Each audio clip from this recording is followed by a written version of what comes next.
నీతి అనే పదం పాస్టర్లు వాడకూడదు. అవి లేనివాడే పాస్టర్ కాగలడు కదా. ఓకే. అంటే వాళ్ళకి న్యాయం, నీతి, ధర్మం ఏమి ఉండవా? అవన్నీ ఉంటే అసలు వాడికి పాస్టర్ ఎలా అవుతాడు చెప్పు? పాస్టర్ అంటేనే అబద్ధాలు చెబితేనే వాడు పాస్టర్, అంటే మోసం చేస్తేనే పాస్టర్. దానికి రుజువు ఏంటి? నువ్వే బోల్డ్ అని ఇంటర్వ్యూలు చేసావు. అసలు అద్భుతంగా బోల్డ్ అని మాట్లాడావు నువ్వు. బోల్డ్ మందిని ఆ పేరు ఉన్నది వెళ్ళదు కానీ వాళ్ళు ఓ శాంపిల్ చెప్తాను. ఇప్పుడు రోగాలు తగ్గబడును అని బోల్డ్ మంది పాస్టర్లు మీటింగ్స్ పెడతారు. బోల్డ్ అండి, మనం మస్తు చూసాం కదా. అది అబద్ధమా కదా? పచ్చబద్ధం కదా. తైలాభిషేక ఆరాధన అని ఇంకోటి ఇంకా ఆడిపోయినా కూడా అది అబద్ధమా కదా చెప్పు? అది మిరాకిల్ అని వాళ్ళు అంటారు కదా. అంటే జరిగితే మిరాకిల్ నాన్న. ఇప్పుడు కొన్ని పదాలు ఇక్కడ వాడలేము.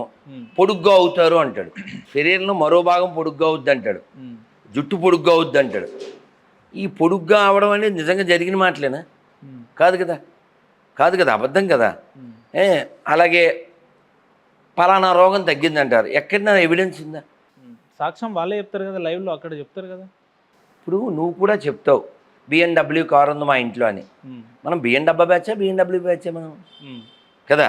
ఇప్పుడు నువ్వు BMW కారు ఉందన్నావు అనుకో, ఉపేంద్ర కారు ఎక్కడ ఉందో ఒకసారి వెళ్ళొద్దాం అంటాను. అప్పుడు చూపించాలి, నువ్వు చూపించాలి. ఊరికే కబుర్లు చెప్తే సరిపోయిందా? ఆధారాలు లేవు. అలాగా వాడు నిజంగా రోగాలు తగ్గించే అంత మిరాకిల్ చేసేవాడైతే ఎక్కడ చేయాలి? హాస్పిటల్లో కదా చేయాలి. వాడు సెట్టింగ్ వేసుకుని కాదుగా. ఆడెవడు ఇక్కడ పేరు తెలదు నాకు. మీరు మామూలుగా గుర్తుంటాయిగా వాళ్ళ పేర్లు. ఉంటాయి. హరిహర కళామందిర్లో వాడు పాస్టరు, నీలిమా నీకు ఉద్యోగం ఇచ్చేసాను మేన్ మేన్ అంటుంటారు. అసలు ఎంత కామెడీ అంటే, వీడు ఎలా ఉద్యోగం ఇచ్చేస్తాడండి? వీడు కాల్ లెటర్ ఎలా ఇచ్చేస్తాడండి? వీడు చీఫ్ సెక్రటరీ. వీళ్ళే ఈడేనా అసలు? చీప్ గల్లీలు, చీఫ్ సెక్రటరీ కాదు వీడు. ఇప్పుడు ఎక్కడైనా పాస్టర్ అనేవాడు రోగం తగ్గించగలిగితే వాడు కళ్ళజోడు లేకుండా ఆడి బుక్ ఆడు చదవగలడా కదా. కాబట్టి గుర్తుపెట్టుకోండి, యూనివర్సల్గా ఒక న్యాయం ఉంది. యూనివర్సల్ ఏమిటది? జన్మ, మృత్యు, జర, వ్యాధి. ఇది కామన్ ఎవరికైనా. ఇప్పుడు నీ జుట్టు నల్లగా ఉంది, 20 ఏళ్ళ తర్వాత అలాగే ఉంటుంది. ఏంటి గాడ్రేజ్ వాళ్ళు దయింటే ఉంటారు అంతే, ప్రకృతి పరంగా అయితే ఉండదు కదా. కాబట్టి పుట్టామా చావాలి, మధ్యలో రోగం ముసల్తనం ఖాయంగా వస్తాయి. కాబట్టి ఇది ఎవ్వడు తప్పించుకోలేనటువంటి విషయం ఇది. వీడు టచ్ గడ్డ పగిలిపోను, నీ గర్భసంచి అదే ప్లాస్టిక్ సంచ గర్భసంచి వచ్చేయను, లేకపోతేనేమో నీకు మగ పిల్లడు కావాలా ఆడపిల్ల కావాలా, వీడేంతో షాపులో ఐటమ్స్ జరిగినట్టు అడుగుతాడు. కాబట్టి ఈ పోరంబోకు పాస్టర్లో అది భూమికి భారం, మన దేశానికి దరిద్రం. వీళ్ళకి జీతాలు కూడా ఇంకా పరమ దరిద్రం. కోర్టు ఎక్కడైనా సుమోటోగా స్వీకరించి ఈ దరిద్రులకు ఎందుకు ఇస్తున్నారు జీతాలు, వీళ్ళ వల్ల సమాజంలో చిచ్చు తప్ప. ఒకటేమో చిచ్చు బ్యాచ్, ఇంకోటి ఉచ్చ బ్యాచ్. వీళ్ళ నుంచి వచ్చే రూపాయి రాదు, చర్చి నుంచి మసీద్ నుంచి. ఈ దరిద్రులకి జీతాలు ఇవ్వడం ఏంటి? ప్రజల ట్యాక్సుల్లోంచి. చివరికి సిగ్గు లేకపోయినా తీసుకునే వాళ్ళు సిగ్గు ఉండాలి కదా. కేంద్రంలో ఉన్న పార్టీ బీజేపీ పార్టీ కదా. లేస్తే హిందూ ధర్మాన్ని పరిరక్షకులుగా వాళ్ళు కూడా మాట్లాడుతుంటారు కదా. మరి ఏమైనా చట్టాలు తీసుకురావచ్చు కదా. ఇప్పుడు మనం కూడా మాట్లాడుతున్నాం కాబట్టి నేనేమంటా అంటే, ఎవరో ఒకరు ఈ బాధ్యత తీసుకుని ఒక లాయరు స్ట్రాంగ్ పర్సన్ ఉండి ఎవరెవరైతే ఈ పాస్టర్లకి మొల్లాలకి జీతాలు ఇస్తున్నారో వాళ్ళ మీద కేసు వేయాలి, ఆ గవర్నమెంట్ మీద కేసు వేయాలి. ఎందుకంటే సొసైటీకి రైతు అవసరం, ముల్లా అవసరం ఏం లేదు. ముళ్ళ కంపల్లో తిరిగి వ్యవసాయం చేసే రైతు అవసరం, ముల్లాల అవసరం ఏం లేదు. సొసైటీకి పాస్టర్ అవసరం. ఏ అవసరం? ఆడి సంపాదించుకోవడం. పాస్టర్ అనవసరం. సొసైటీకి జవాన్ అవసరం. ఎందుకని? దేశాన్ని పరిరక్షిస్తారు కాబట్టి. జవాన్ని కిసాన్ని రక్షిస్తే చాలు. వాళ్ళకి జీతాలు ఇవ్వాలి, వాళ్ళ కుటుంబాలను చూసుకోవాలి, వాళ్ళకి స్థలాలు పొలాలు ఇవ్వాలి. ఈ పోరంబోగులకి ఎందుకండి? మీరు చెప్పే పనులన్నీ ప్రభుత్వాలు చేయాలి కదా. చేయాలి కదా. ప్రభుత్వంలో బీజేపీ పార్టీ కదా కేంద్రంలో ఉందంటున్నా.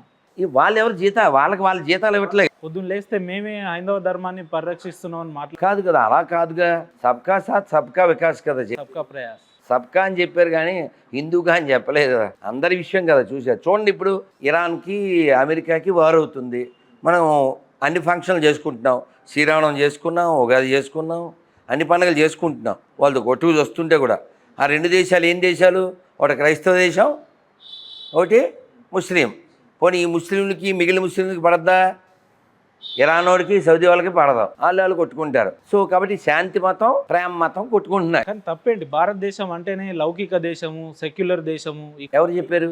అన్ని మతాలు అన్ని సత్రం కాదు అని చెప్తారు కదా. ఎవరు చెప్పైతే అయిపోయిందా? నువ్వే అన్నపూర్ణ స్టూడియో అధినేత నేను చెప్పా. నిజమా? అట్లా కాదు. అట్లెట్లుంటుంది. పోనీ నీకు వెనకాల తొట్టిగాంగని తెచ్చుకో 10 మందిని, అన్నపూర్ణ స్టూడియో నాదే అని వెళ్ళిపోని, నాగార్జున ఏమంటాడు చూద్దాం. అవుద్దా? ఒరే సత్రం కాదా? భారతదేశం సెక్యులర్ కాదంటారు, సెక్యులర్ దేశం కాదంటారు, అంతేనా? సెక్యులర్ దేశం అంటే ఏంటి నీ ఉద్దేశం? అంటే అన్ని కులాలు అన్ని మతాలు సమానం అని చెప్పి ఒక నమ్మకం. ఎవరన్నారు ఆ మాట? మన మతాన్ని ప్రేమించాలా, పరమతాన్ని. అది ఎవరన్నారు ఈ మాట? ఎవరు చేస్తున్నారు? పెద్దల నుంచి వస్తుందని. పెద్దలంటే ఎవరు? మన పూర్వీకులు. అది ఎక్కడి నుంచి, ఎప్పటి నుంచి? అంటే మన తాతలు. అవి ఏం కాదు, అంత దూరం వెళ్ళకు నువ్వు. మీ తాత కూడా కాదు, మీ నాన్న అంతే, మా అయితే అంతే. ఈ పదం ఎప్పుడు పెట్టారు? కేకే మహమ్మద్ గారి పేరు తెలుసా? విన్నాం. ఆర్కియాలజిస్ట్. ఆయన ఏం చెప్పారు తెలుసా? India is secular because Hindus are majority. Just think opposite. If Muslims are majority can India stay secular? Minority state కాదు. ఒకవేళ హిందువులు మెజారిటీ కాబట్టి ఇండియా సెక్యులర్ కంట్రీ. ఒకవేళ ముస్లిమ్స్ మెజారిటీ అయితే ఇండియా సెక్యులర్ కంట్రీగా ఉంటుందా? ఈ క్వశ్చన్ ఎవరిదే? నాది కాదు, కేకే మహమ్మద్ గారిది. సత్య అవ్వదు, అవునా? దానికి రుజువు ఏంటి? పాకిస్తాను. దానికి రుజువు ఏంటి? బంగ్లాదేశ్. దానికి రుజువు ఏంటి? ఆఫ్ఘనిస్తాను. ఇప్పుడు చూడు, ఆఫ్ఘనిస్తాన్ పాపం, ఆ ఆడవాళ్ళు పాపం, వాళ్ళ బతుకులు ఎంత దుర్భరం అంటే స్కూల్కి వెళ్ళకూడదు, వాళ్ళకి నో విద్య. పైనుంచి కిందకి లావుగా గోనిపట్ట వేసుకునే ఉండాలి, కళ్ళ దగ్గర కూడా ఖాళీ లేదు, అసలు వాళ్ళ ముఖం ఎవరికీ తెలియకూడదు, ఇంట్లో కూడా గట్టిగా మాట్లాడకూడదు. ఆ ఏడుస్తూ ఆ వాయిస్ మాత్రమే ఆ వీడియోల్లో చెప్తున్నారు. మేము ఇక్కడ ఆడవాళ్ళమై పుట్టే కంటే ఆఫ్ఘనిస్తాన్లో జంతువులై పుట్టినా బాగుండేది అని ఏడుస్తుంది. కొంచెం స్వేచ్ఛ ఉండేది. ఏడుస్తున్నారు. వాళ్ళు అడుక్కోవచ్చు రోడ్డు మీద, కానీ స్కూల్కి వెళ్ళకూడదు. ఓ పిల్ల అడుగుతుంది, ఎవడి తాలిబాను, ఏమిటి రూల్స్ అని చెప్పి. కానీ వాళ్ళ బతుకులు, వాళ్ళ మస్తకం, వాళ్ళ పుస్తకాన్ని బట్టి వాళ్ళ జీవితాలు అలా కడతేరిపోతూ ఉంటాయి. కాబట్టి ఈ ప్రపంచం ప్రశాంతంగా సుఖంగా ఉండాలంటే సనాతన ధర్మం వర్ధిల్లాలి. ఇప్పుడు ఈ మధ్య హిమాచల్ ప్రదేశ్లో ఒక చేప ఫాసిల్ అంటారు, తెలుసు కదా, శిలాజము దొరికింది. వీడియో కూడా ఉంది, కావాలంటే నీకు మళ్ళీ పంపుతా. అది ఎవరో వేరే కంట్రీ వాళ్ళు ఆ పరిశోధన అంతా చేస్తే ఆ చేప యొక్క ఫాసిల్, దాని వయస్సు 4.5 మిలియన్ల సంవత్సరాలు. ఎందుకు చెప్పాను ఇది అంటే, ఏదో ఈ దిక్కుమాల పుస్తకాలు ఒకటో రెండో రాసుకుని అందులో ఉన్నదే సృష్టి అని ఏ ముష్టిగాడు చెప్పినా అది అబద్ధం అని చెప్పడానికి. ఈ సృష్టి చాలా పూర్వం నుంచి ఉంది. అదైందా? 2000 సంవత్సరాల నుంచి లేదా? సృష్టికర్త యేసు ప్రభు కదా? కాదు అని చెప్పడానికి కదా ఇదంతా చెప్పింది. అదైందా? ఓ క్రీచర్ ఉంది క్రీస్తు కంటే ముందు. ఏంటే క్రీచర్? ఫిష్ అనే క్రీచర్ ఉంది క్రీస్తు అనేవాడి కంటే ముందు.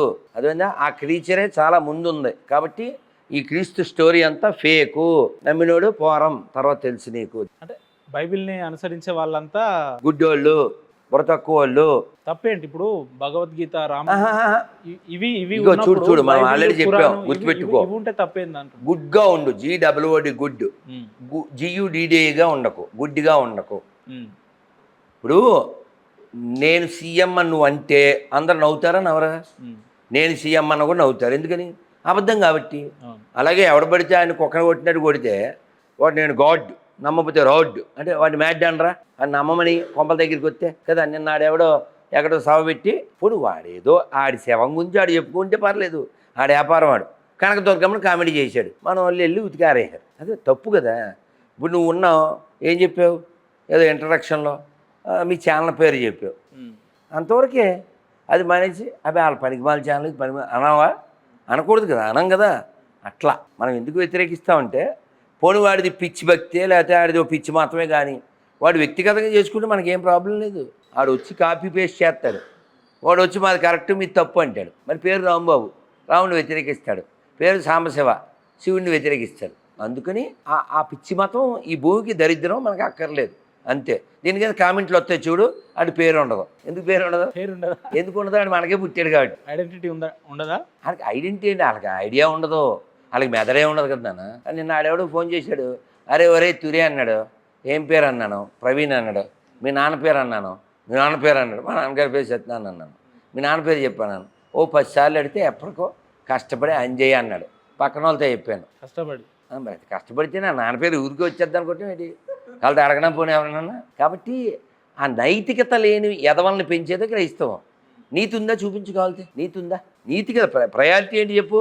నేను చెప్తున్నాను, నీతికి ఎట్లా బతకాలో బైబిల్ చదివిన తర్వాతనే ఒక సాధారణ మనిషి తెలుసుకుంటాడు. నేను గతంలో పెద్ద తాగుబోతుని, అమ్మాయిలతో తిరుగుతుండే, లేదంటే క్రిమినల్ కేసులు ఉన్నాయి, నేను వాంటెడ్ లిస్ట్లో నా పేరు ఉంది, నేను ఎప్పుడైతే బైబిల్ని అనుసరించినో చాలా నీతిగా మారిపోయినా అంటారు వాళ్ళు. అమ్మ విని విని వామిటింగ్ వస్తుందన్న. సేమ్ సేమ్ స్టోరీ, సేమ్ కథ, పత్తి ఎద్దవా కాదు కాదు. ఇప్పుడు ఒక్క జోక్ చెప్తాను. ఇప్పుడు ప్రపంచంలో వైన్కి ఫేమస్ కంట్రీస్ ఏవి? ఇండియా అయితే కాదు కదా, ఇండియా అయితే కాదు, పక్క దేశాలు. ఆ పక్క దేశాల్లో ఏ మతం వెళ్తాయి కదా. క్రైస్తవమే ఎక్కువ ఉంది. ఆలోచించు. ఇప్పుడు ఎవడైనా ఇక్కడ లోకల్గా తాగుబోతోడు దగ్గరికి వెళ్ళి లోకల్దే ఒకటి తీసుకొచ్చి ఫారిన్ తీసుకొస్తే ఏది తీసుకుంటాడు? లోకల్ ఎందుకు తీసుకుంటాడు? ఫారిన్ అంటే ఎక్కువ కిక్కు. ఎందుకని? వాళ్ళు ఆ విషయంలో తోపులు కాబట్టి. అంటే క్రైస్తవం అనేది వైన్కి ఇంపార్టెన్స్ ఇస్తుంది, డివైన్కి కాదు. వైన్లో వాళ్ళు తోపులు కాబట్టి ఫారిన్ బ్రాండ్ అంటే వీడు వెంటనే అది పడిచి వచ్చేస్తాడు వీడు. అవునా? తాగుతాను నీ అబ్బా తాగుతాను సాంగ్ వేసుకుంటే వచ్చేస్తాడు. అవునా? కాదు కాదు, నువ్వు ఇప్పుడు ఏం చెప్పి పరదేశాలకు అట్రాక్షన్ అవుతున్నారు ప్రజలని మీరు అంటున్నారు. వాళ్ళు ఏమంటారు అంటే వీళ్ళు సనాతన ధర్మం పేరు మీద గతంలో ఉన్న మనువాద సంస్కృతి సాంప్రదాయాన్ని మళ్ళీ తీసుకొస్తారు ఈ వ్యక్తులు అనేది వాళ్ళ వాదన. కాదన్న, ఏది ఒక దళితుల్ని గుళ్ళోకి రానివ్వరు, గిరిజనుల్ని తాకరు, ఒక మనుషుల్ని ముట్టుకోరు. ఉదాహరణకు బొచ్చ చెప్తారు వీళ్ళు ఏమని, చిన్నజీఆర్ స్వామి లాంటి వాళ్ళు కూడా ఒక మనుషుల్ని తాకరు. లేదంటే నిన్నగాక మొన్న ఇప్పుడు మెట్రోపాలిటన్ సిటీ లాంటి ప్రాంతాలలో కూడా అంటే ఈ కులాల పేరు మీద మతాల పేరు మీద ఇంకా గొడవలు జరుగుతున్నాయి. కాదు ఇప్పుడు ఒక మాట చెప్పు. ఇప్పుడు మనువాదం అంటే తెలుసా? మను అంటే మనుష్యుల యొక్క సృష్టికర్త. మను అనే పదం నుంచే మనుష్యులని వచ్చింది. ఇదంతా పుట్టింది అదేనా? మనువు అనే ఋషి నుంచే మనుష్యులు పుట్టారు. అందువల్ల మన మనుషులు అనడానికి కారణం మనువు. మనువాదం అంటే మన అందరి వాదం. వాళ్ళు ఏదో మనుషులు కాని వాళ్ళు అలా మాట్లాడాలి. మనువాదాన్ని వ్యతిరేకిస్తున్నాం అంటే అది మనిషి కాదేమో మనకు తెలియదు. మనం గమనించాల్సింది ఏమిటంటే అందరి లోపల ఒకే ఆత్మ ఉంది, అందరూ ఒక మూలం నుంచే వచ్చారు అని సనాతన ధర్మం చెప్తుంది. కాబట్టి సర్వే జన సుఖినో భవంతు. ఇక మతం లేదు, ఇక్కడ కులం లేదు, ప్రాంతం లేదు. నువ్వు పాస్టర్తో ఒక ముల్లాతో చెప్పించు ఈ మాట. అల్లాని నమ్మకపోయినా పర్లేదు, యేసుని నమ్మకపోయినా పర్లేదు, అందరూ బాగుండాలి చెప్పను. కానీ వాళ్ళు యేసుని నమ్మాలే, ఈ యేసు బైబిల్లోకి ప్రచారం చేయాలని మా బైబిల్లోనే ఉందంటారు వాళ్ళు. ఆడిపోతే ఇప్పుడు నువ్వు ఎందుకు వచ్చేవాడికి? ఏదో మీ బాస్ చెప్పాడు ఇంటర్వ్యూ చేయాలి, చేస్తే ఏదో కదా అవునా కదా, అలా వాళ్ళు. నీకు అర్థమైందా? ఎవరో చెప్తే వస్తారు అంతే. అని వాళ్ళకి సొంత పొర్రు ఉంటే ఆడు గొర్రె ఎందుకు వద్దాడు? గొర్రెలో పెద్ద గొర్రెవాడు. అది పాయింట్ కాదు ఇక్కడ.